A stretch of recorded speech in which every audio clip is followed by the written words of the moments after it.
À 2 heures du matin, alors que je séjournais chez ma sœur avec mon fils de 4 ans, mon mari a soudain appelé. « Sors de cette maison maintenant. Ne fais aucun bruit. » « Que se passe-t-il » ai-je demandé en tremblant. La voix de mon mari était urgente. « Vas-y. Sors sans que personne ne te voie. » J'ai pris mon fils dans mes bras et me suis approché silencieusement de la porte de la chambre. Mais en tournant la poignée, j'ai réalisé qu'elle était verrouillée de l'extérieur. Avant de commencer l'histoire, n'oubliez pas de laisser un like et de vous abonner à la chaîne pour voir plus d'histoires comme celle-ci. Il était 2 heures du matin. Je dormais profondément dans la chambre d'amis, chez ma sœur Sarah. La journée avait été merveilleuse, passée avec la famille de Sarah après une si longue absence. Mon mari, David, devait travailler tôt le lendemain matin, alors j'avais décidé de passer la nuit chez Sarah avec notre fils, Jake. Jake dormait dans la chambre des enfants avec ses cousins. La nuit tranquille de la banlieue était paisible, et les heures s'écoulaient calmement, sans incident. C'est alors que Jake se réveilla dans l'autre chambre. Il avait besoin d'aller aux toilettes. Il a traversé le couloir sombre à petits pas. Et c'est là que tout a basculé. Jake l'a vu. Le mari de Sarah, Marc, se tenait devant la porte de ma chambre, la verrouillant silencieusement. Marc a jeté un œil aux alentours avant de retourner dans sa propre chambre. Jake a fini aux toilettes et est revenu sur ses pas. En passant devant ma chambre, il a remarqué que quelque chose n'allait pas. Il a essayé de tourner la poignée. La porte ne s'ouvrait pas. « Maman » a-t-il appelé d'une petite voix, mais j'étais profondément endormi et je n'ai rien entendu. Jake a frappé à la porte plusieurs fois, mais toujours aucune réponse. La peur a commencé à monter en lui. Maman ne peut pas sortir. Tonton a fermé la porte à clé. Qu'est-ce que je dois faire? Jake a regardé sa montre connectée, les mains tremblantes. Il fallait qu'il appelle papa. Ses petits doigts se sont agités désespérément. Le portable de David a sonné à la maison. Un appel au milieu de la nuit. Le nom de Jake est apparu sur l'écran. Il a eu un mauvais pressentiment. David a répondu frénétiquement au téléphone. « Jake, qu'est-ce qui ne va pas » a-t-il demandé, entendant la voix tremblante de son fils. « Papa. La porte de maman ne s'ouvre pas. Tonton l'a fermée à clé. Maman ne peut pas sortir. » David s'est figé. Marc, en serait-il vraiment capable? Il a demandé à son fils de se calmer et de lui raconter ce qui s'était passé. Jake a dit qu'il avait vu Marc verrouiller la porte de maman. Un frisson a parcouru l'échine de David. « Écoute-moi bien, Jake. Retourne dans ta chambre tout de suite et ferme la porte à clé. Papa arrive pour venir vous chercher, toi et maman. Ne sors pas de ta chambre avant que j'arrive, quoi qu'il arrive. Compris? » « D'accord, papa, » a répondu doucement Jake. David a immédiatement appelé mon portable. Mon téléphone a sonné sur la table de chevet. Je me suis réveillé, hébété, et j'ai regardé l'écran. C'était David. « Allô, David. Qu'est-ce qui se passe à cette heure ?» ai-je répondu d'une voix endormie. « Émilie, sors de cette maison tout de suite. » La voix de mon mari était pressante. C'était la voix la plus tendue que je lui avais jamais entendue. J'ai été instantanément réveillé. À moi, confuse, David a pratiquement hurlé. « Marc a verrouillé ta porte. Jake l'a vu. Il essaie de t'agresser. Sors de là, maintenant. » Mon sang ne fit qu'un tour. « De quoi est-ce que tu parles » ai-je demandé d'une voix tremblante. Je n'arrivais vraiment pas à y croire. Marc essayant de m'agresser. Comment était-ce possible? Mais la voix de David était terriblement sérieuse. Ce n'était pas une blague. C'était réel. J'ai couru vers la porte, paniqué. J'ai tourné la poignée. Elle ne bougeait pas. J'ai essayé de tirer. J'ai essayé de pousser. La porte ne s'ouvrait pas. Elle était bel et bien verrouillée. « David, la porte ne s'ouvre pas. Elle est fermée à clé, » lui ai-je dit d'une voix tremblante. « Sors par la fenêtre, maintenant. »« J'arrive » a crié David. « Mais et Jake » ai-je dit, et la réponse est revenue. Jake s'est enfermé dans sa chambre. Il est en sécurité. Sors d'abord. Dépêche-toi. Je me suis dirigé vers la fenêtre. Mes mains tremblaient tellement que je n'arrivais pas à la déverrouiller correctement. Après plusieurs tentatives, j'ai finalement réussi à l'ouvrir. J'ai regardé en bas. 2e étage. Le sol en dessous était de l'herbe. Je n'avais pas d'autre choix que de sauter. « David, j'ai peur » ai-je dit. « Saute. Je serai là dans 10 minutes. »« Dépêche-toi » m'a pressé la voix de mon mari. J'ai attrapé le cadre de la fenêtre et je me suis penché. Puis j'ai sauté. Au moment où j'ai atterri, une douleur aiguë m'a transpercé la cheville, mais je me suis relevé. Je devais courir. En traînant la jambe, j'ai couru jusqu'à l'avant de la maison et j'ai attendu mon mari. Pendant ce temps, à l'intérieur, Marc ouvrait la porte de ma chambre avec un double des clés. « Amy » a-t-il appelé mon nom. Pas de réponse. Il est entré dans la chambre pour ne trouver personne, la fenêtre était ouverte. En regardant dehors, il a pu me voir debout devant la maison. Le visage de Marc s'est crispé. Je tremblais dans l'obscurité devant la maison. Ma cheville me lançait, mais plus que ça, la peur me consumait. Marc était à l'intérieur. Jake y était aussi. Je pouvais voir l'ombre de Marc bouger à travers la fenêtre. Il savait que je m'étais échappé. Et s'il allait dans la chambre de Jake? Rien que cette pensée me serrait la poitrine. Puis j'ai vu des phares de voiture. David. La voiture s'est arrêtée dans un crissement de pneus et David en a jailli. « Émilie » a-t-il crié en courant vers moi. Je me suis jeté dans les bras de mon mari. « David. Jake est encore à l'intérieur » ai-je pleuré. « Je sais. Je vais le chercher tout de suite » a dit David en me tenant les épaules. Nous avons tous les deux couru vers la maison. David a martelé violemment la porte d'entrée. Ses cris « Ouvre cette porte » ont résonné dans la rue résidentielle silencieuse. Un instant plus tard, Marc a ouvert la porte. Une expression surprise est apparue sur son visage. « David, qu'est-ce que tu veux à cette heure » a-t-il demandé avec une fausse innocence. « Tu sais très bien ce que tu as fait. Tu as enfermé Émilie dans sa chambre » a dit David d'une voix basse. Marc a haussé les épaules. Il avait une expression qui disait qu'il ne savait pas de quoi nous parlions. Mais David n'a pas reculé d'un pouce. « Jake t'a vu. En train de verrouiller la porte. Mon fils m'a appelé. » Le visage de Marc a changé de couleur. Ce petit morveux, l'ai-je entendu marmonner. David a bousculé Marc et est entré dans la maison. Je l'ai suivi de près. « Jake, où es-tu » a crié David. « Papa, je suis là » est venue une petite voix de la direction de la chambre des enfants. David a monté les escaliers en courant et je l'ai suivi désespérément. La douleur à ma cheville n'avait plus d'importance. David s'est arrêté devant la porte de la chambre des enfants. « Jake, c'est papa. Tout va bien maintenant. » La porte s'est ouverte lentement. Jake se tenait là, le visage bouffi par les larmes. « Papa » a-t-il dit en lui sautant au cou. David a pris son fils dans ses bras. Je me suis aussi précipité vers Jake et j'ai serré son petit corps. « Maman, ça va » a demandé Jake d'une voix tremblante. « Je vais bien, Jake. Tu as sauvé maman. Merci beaucoup. » À ce moment, une voix est venue de derrière. « Sortez de ma maison. » Marc criait du bas de l'escalier. David s'est retourné, tenant toujours Jake. « Nous partons tout de suite. Et j'appelle la police. » Marc a eu un rire dédaigneux. « La police ? Pour quel crime ? Tu as enfermé ma femme dans sa chambre. Tu as essayé de l'agresser sexuellement. » La voix de David était calme mais remplie de colère. « Tu as des preuves » a dit Marc avec une expression confiante. « Jake t'a vu. » « Tu penses que le témoignage d'un enfant de 4 ans compte comme une preuve » a ricané Marc. David n'a rien dit mais a sorti son portable. Puis, regardant Marc droit dans les yeux, il a commencé à appeler la police. À cet instant, une autre voix s'est fait entendre du haut de l'escalier. « Qu'est-ce qui se passe ?» Ma sœur Sarah est apparue en chemise de nuit. J'ai regardé le visage de ma sœur. « Sarah, tu savais » ai-je demandé d'une voix tremblante. Ma sœur est restée là, silencieuse. Ce silence disait tout. « Sarah, réponds-moi. Savais-tu que Marc essayait de m'agresser » Ma voix devenait de plus en plus forte. Ma sœur s'est couvert le visage et a commencé à pleurer. « Je savais » a-t-elle finalement dit, forçant les mots à sortir. J'ai senti mes forces m'abandonner. Pourquoi ? Comment as-tu pu faire une chose pareille ? J'avais l'impression que ma propre voix venait de loin. Je n'avais pas le choix, a dit Sarah à travers ses larmes. Pas le choix ? De le laisser m'agresser ? Ai-je hurlé. Jake s'est blotti dans les bras de David, effrayé.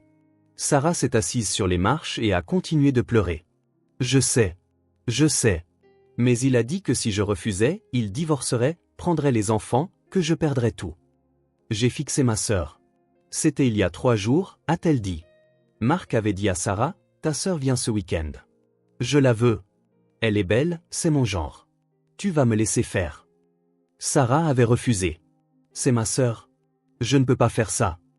Alors Marc avait dit froidement, alors c'est le divorce. Tu n'auras rien. Je prendrai les enfants. Tu finiras à la rue. Sarah n'avait pas de travail. Elle avait passé 10 ans comme mère au foyer à élever 3 enfants. Mark était un avocat qui gagnait 500 000 $ par an. En cas de divorce, il avait des amis avocats talentueux. Sarah n'avait rien. Mark a continué, juste une nuit. Je mettrai de la drogue dans le verre de ta sœur. Elle dormira pendant tout le processus et ne saura jamais rien. Et le matin, tout sera fini. Tu pourras protéger ta famille.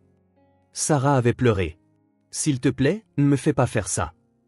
Mais Mark n'a rien voulu entendre. Choisis. Protéger ta sœur ou protéger tes propres enfants. Sarah a dit qu'elle avait angoissé pendant des jours, passé des nuits blanches. Et finalement, dans la peur et le désespoir, elle avait choisi de se plier aux exigences de Mark, de me sacrifier pour ses propres enfants. Il a dit qu'il prendrait mes enfants, a dit Sarah en pleurant. Je n'ai ni argent, ni travail. Il a du pouvoir. Alors, j'ai pensé que si je pouvais juste endurer une nuit, ma famille serait en sécurité. Je suis une personne horrible. Je le sais. Je ne demande pas pardon. L'appel de David a abouti. Ici la police. Quelle est votre urgence? A-t-on entendu? David a commencé à expliquer la situation. Cet homme a enfermé ma femme dans sa chambre. Il prévoyait de l'agresser sexuellement. Mon fils de 4 ans l'a vu verrouiller la porte. Mark se tenait les bras croisés, sans perdre son expression confiante. Faites ce que vous voulez. Je suis avocat. Je connais la loi sur le bout des doigts. Vous n'avez aucune preuve. 15 minutes plus tard, la police est arrivée. La sirène de la voiture de patrouille a résonné dans le quartier résidentiel calme. Des lumières ont commencé à s'allumer aux fenêtres voisines. 2 policiers sont entrés dans la maison. Veuillez expliquer la situation, a dit l'un d'eux. David leur a tout raconté. Que Mark avait verrouillé ma porte, que Jake en avait été témoin, que je m'étais échappé par la fenêtre. L'officier s'est tourné vers Mark. Est-ce vrai, monsieur Mark? Mark a secoué la tête.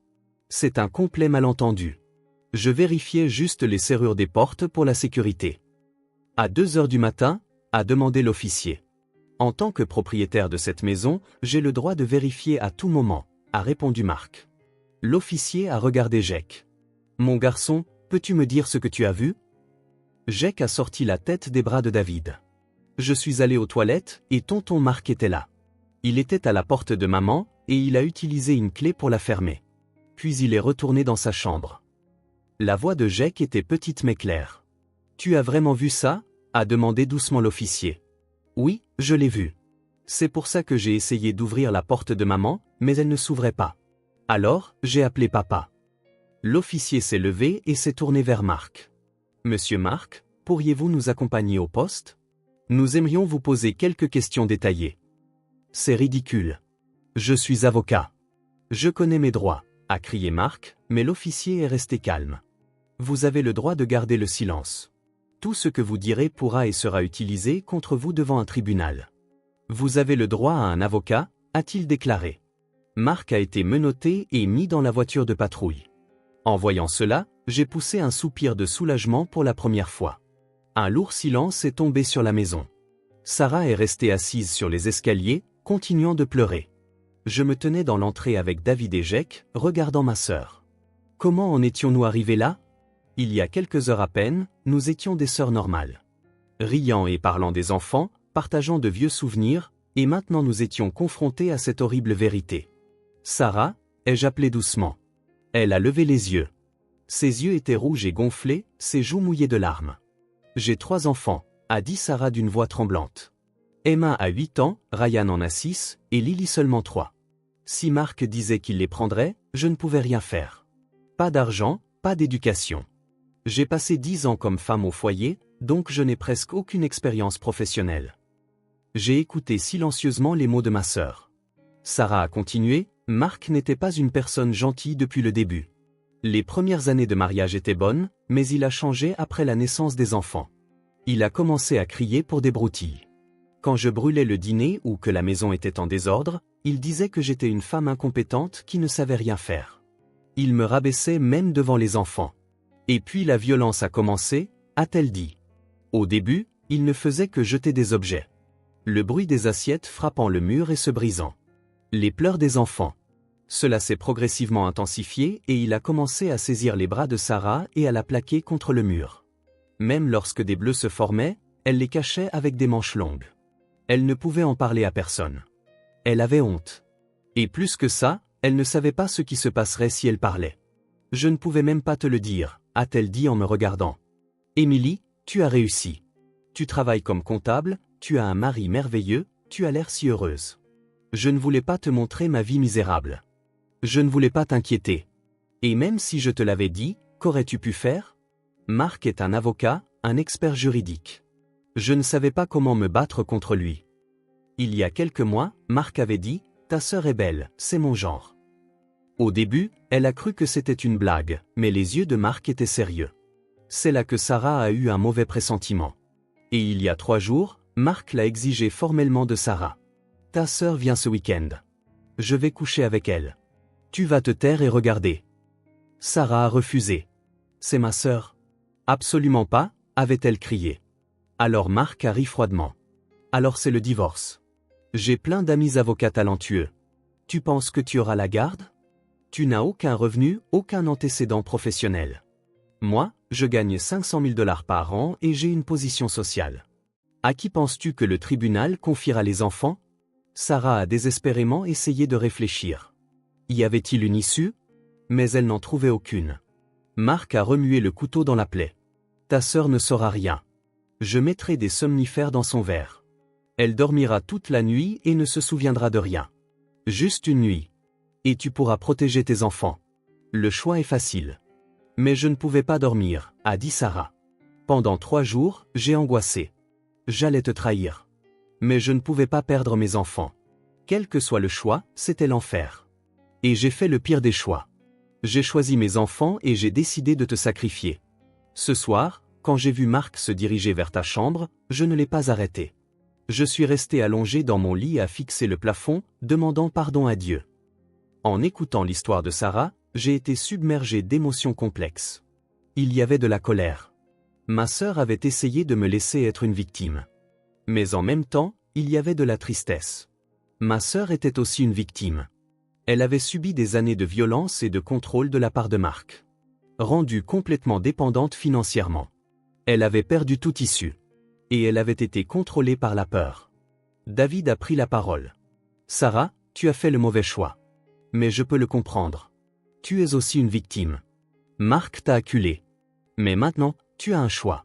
Continuer à vivre dans la peur ou choisir la liberté. » Sarah a levé les yeux. « Mais comment ? Je n'ai rien. Quand Marc sortira, il se vengera. Les enfants et moi serons en danger. » David a secoué la tête. Marc a tenté de commettre un crime grave ce soir. Séquestration, tentative d'agression sexuelle. Si tu témoignes, ses menaces et sa violence seront aussi des preuves. Il y a de fortes chances qu'il aille en prison. J'ai pris une profonde inspiration. Puis je me suis approché de ma sœur. « Sarah, regarde-moi. » Ma sœur m'a regardé avec des yeux embués de larmes. « Ce que tu as essayé de faire est impardonnable. Je ne l'oublierai jamais. Mais je ne peux pas t'abandonner non plus, parce que tu es ma sœur. Si tu choisis la liberté, je t'aiderai financièrement, juridiquement. Mais c'est à toi de décider. Continuer à être contrôlé par la peur ou te battre. » Sarah est restée silencieuse un long moment. Elle devait penser au visage de ses enfants endormis. Emma, Ryan, Lily, leurs 3 visages souriants, leurs 3 avenirs. S'ils grandissaient sous le contrôle de leur père, que leur arriverait-il ? En grandissant en voyant la violence, ils pourraient être imprégnés de valeurs tordues. Sarah a pris sa décision. « Je choisis la liberté », a-t-elle dit. « Je me battrai pour mes enfants. Je ne perdrai plus face à la peur. Je tiendrai tête à Marc. Avec votre aide. » J'ai pris la main de ma sœur. « Battons-nous ensemble. » 3 mois plus tard, le procès a commencé. Marc a été inculpé. Les chefs d'accusation étaient la séquestration et la tentative d'agression sexuelle. Ses avocats se sont battus désespérément. Ils ont plaidé l'insuffisance de preuves. Ils n'ont cessé de répéter que le témoignage d'un enfant de 4 ans n'était pas crédible. C'était un malentendu. Ils ne faisaient que vérifier la serrure de la porte. Mais l'accusation avait des preuves solides. D'abord, le témoignage de Jake. Aussi petit soit-il, il a parlé clairement. « J'ai vu tonton Marc fermer la porte de maman à clé. Ensuite, la porte de maman ne s'ouvrait plus. Alors, j'ai appelé papa. Les mots innocents de Jack ont ému le jury. Ensuite, mon témoignage. Le réveil par l'appel de mon mari, la porte qui ne s'ouvre pas, la fuite par la fenêtre. Un certificat médical pour mon entorse à la cheville a également été soumis. Et le plus important de tout a été le témoignage de Sarah. Sarah a tout raconté au tribunal. La violence de Mark, les années de menaces et la conversation 3 jours avant, où Mark avait déclaré qu'il m'agresserait. Qu'il avait menacé Sarah pour la faire acquiescer. Qu'il avait dit qu'il mettrait des somnifères dans mon verre. Elle a tout dit sans rien cacher. Le visage de Mark est devenu livide. Les avocats ont essayé de s'opposer, mais le témoignage de Sarah était précis et cohérent. De plus, des photos d'anciens bleus sur les bras de Sarah et des enregistrements de messages menaçants de Mark ont également été présentés comme preuve. Les expressions du jury étaient sévères. Le jour du verdict, le jury a rendu un verdict de culpabilité. Le juge a annoncé calmement, l'accusé, Mark Johnson, est par la présente condamné à 10 ans de prison pour les crimes de séquestration et de tentative d'agression sexuelle. Des murmures se sont répandus dans la salle d'audience. Mark était assis là, sous le choc. Je tenais la main de Sarah. Ma sœur pleurait silencieusement. Mais ses larmes n'étaient pas seulement de tristesse. C'étaient aussi des larmes de libération. Le long cauchemar était enfin terminé. David tenait Jack. Notre fils nous a fait un petit signe de la main. Ce petit héros avait tout déclenché. Son courage m'avait sauvé, avait sauvé ma sœur et l'avenir des enfants. En quittant le tribunal, j'ai pris une profonde inspiration. L'air extérieur semblait frais. C'était un nouveau départ. Les blessures étaient profondes et ne guériraient peut-être jamais complètement, mais nous étions en vie et nous étions libres. C'était suffisant. Après cela, Sarah a entamé une procédure de divorce. Les avocats de Mark ont résisté, mais avec Mark lui-même en prison, il n'avait plus le même pouvoir qu'auparavant. Le tribunal a statué en faveur de Sarah. La garde exclusive des 3 enfants, Emma, Ryan et Lily, lui a été accordée. Une ordonnance restrictive a été émise contre Mark. Même après avoir purgé sa peine, il ne serait pas autorisé à s'approcher des enfants. La pension alimentaire a été fixée à 5 000 $ par mois. Mark ne savait pas s'il pourrait reprendre son travail d'avocat après sa sortie de prison, mais il était au moins légalement obligé de payer. Sarah a poussé un soupir de soulagement. Elle pourrait élever les enfants avec cela. Au moins, il y avait une base économique. Mais et la maison, m'a demandé Sarah avec anxiété. Cette maison est au nom de Mark. Je n'ai nulle part où aller. J'ai pris la main de Sarah. Viens vivre avec nous. David et moi allons transformer la chambre d'amis en chambre d'enfants. Toi et les enfants pouvez rester aussi longtemps que nécessaire, jusqu'à ce que tu te sois installé. Des larmes ont de nouveau rempli les yeux de Sarah. Merci, Emily. Je ne sais pas comment je pourrai un jour te le rendre. Tu n'as rien à me rendre, ai-je dit. Mais c'était un mensonge. Au fond de moi, je n'avais toujours pas complètement pardonné à ma sœur. Cette nuit-là, Sarah avait tenté de me laisser être une victime. Ce fait ne disparaîtrait pas. Mais en même temps, je comprenais que ma sœur avait aussi été une victime. La haine et la sympathie se mélangeaient. Des émotions complexes tourbillonnaient en moi. Pourtant, je ne pouvais pas abandonner ma sœur. Les liens du sang ne se brisent pas si facilement. La semaine suivante, Sarah et ses 3 enfants ont emménagé chez nous. David ne s'est pas plaint une seule fois. Il a accueilli chaleureusement les enfants et a dit à Jack de bien s'entendre avec ses cousins. Jack était un peu confus au début. Il se souvenait de cette nuit terrifiante, mais les enfants s'adaptent vite. Il a bientôt commencé à jouer avec Emma, Ryan et Lily. La maison est devenue vivante. Le matin, nous nous réveillons au son des rires des enfants, et le soir, nous terminions la journée en regardant les visages endormis des 4 enfants. Sarah aidait aux tâches ménagères, préparait les repas et retrouvait progressivement sa vitalité. Mais parfois, à certains moments, une expression effrayée traversait son visage. Elle surréagissait au bruit ou se figeait soudainement. Le traumatisme restait profond. Un soir, Sarah et moi étions seuls dans le salon. Les enfants dormaient tous. Sarah, tenant sa tasse de thé à 2 mains, a commencé à parler doucement. « Emily, j'ai commencé à suivre une thérapie. Avec un thérapeute que David m'a recommandé. Au début, j'étais réticente, mais après y être allée, je me sens un peu plus légère. »« C'est bien, » ai-je répondu. Sarah a continué, « Le thérapeute dit que j'ai toujours été sous le contrôle de Mark. Pas seulement physiquement violent, mais mentalement aussi. Donc, je ne pouvais pas porter de jugements normaux. C'est pour ça que j'ai essayé de te sacrifier. Mais ce n'est pas une excuse. Ce que j'ai fait ne pourra jamais être pardonné. J'ai pris une gorgée de thé. Pour être honnête, même maintenant, je me souviens parfois de cette nuit et j'ai peur. Si Jake ne s'était pas réveillé, si David n'était pas arrivé à temps, je ne sais pas ce qui serait arrivé. Quand j'y pense, je ne peux pas m'arrêter de trembler. Sarah a baissé les yeux. Je suis désolé. Je suis tellement désolé. Mais Sarah, ai-je continué, il est aussi vrai que tu as fait le bon choix à la fin. Tu as témoigné au tribunal. Tu as exposé les crimes de Mark. Cela a demandé du courage. Tu as surmonté ta peur. Je le reconnais. Sarah a levé les yeux. Merci, Emily. Ta gentillesse me sauve. 3 mois ont passé. Sarah a commencé à chercher du travail. Ayant passé plus de 10 ans comme femme au foyer, ses options étaient limitées. Mais elle n'a pas abandonné. Elle a passé des entretiens dans de nombreuses entreprises et a finalement obtenu un poste d'employé de bureau dans un cabinet comptable local. Le salaire n'était pas élevé, mais Sarah a ressenti de la joie à avoir son propre revenu. Le jour de sa première paie, Sarah a emmené les enfants dans un petit restaurant pour un repas. La nourriture que nous mangeons avec l'argent que maman a gagné en travaillant est spéciale, n'est-ce pas, a dit Emma. Les yeux de Sarah se sont embués. C'est vrai. À partir de maintenant, maman va travailler dur pour rendre tout le monde heureux. Les enfants ont hoché la tête avec des sourires. 6 mois plus tard, Sarah a pu louer un petit appartement. En combinant la pension alimentaire et son propre salaire, elle pouvait s'en sortir. Le jour où elle a déménagé de notre maison, Sarah a incliné la tête plusieurs fois. Merci beaucoup. Sans vous tous, nous n'aurions pas pu en arriver là. Vous pouvez toujours venir nous rendre visite avec les enfants quand vous voulez, ai-je dit. Bien sûr. Nous sommes une famille. Dans le nouvel appartement, Sarah et les enfants ont commencé une nouvelle vie. Emma s'est fait des amis à l'école. Ryan a rejoint une équipe de football. Et Lily appréciait la crèche tous les jours. En voyant les sourires des enfants se multiplier, Sarah se sentait soulagée. La vie sans leur père était dure, mais au moins elle était sûre. Ils n'avaient plus à vivre dans la peur. Environ 1 an plus tard, nous nous sommes réunis en famille.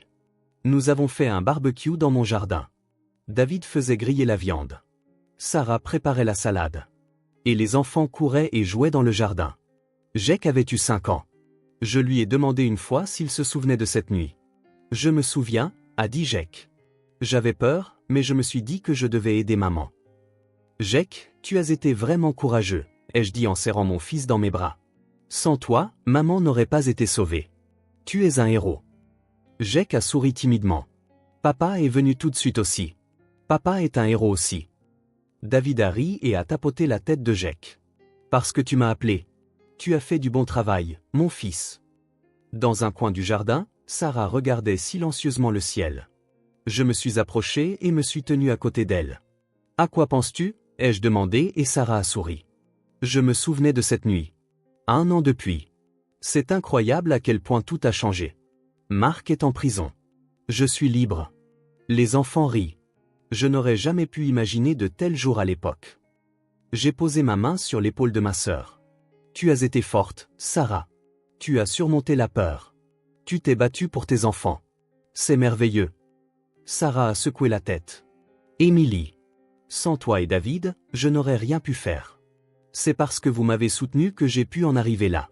Merci beaucoup. Les blessures sont toujours là, ai-je dit. Je ne peux pas oublier cette nuit. Mais je peux pardonner. Petit à petit. Des larmes ont rempli les yeux de Sarah. C'est suffisant. Je te serai reconnaissante pour le reste de ma vie, et je ne trahirai plus jamais personne. Je le jure. Au crépuscule, les rires des enfants résonnaient dans le jardin.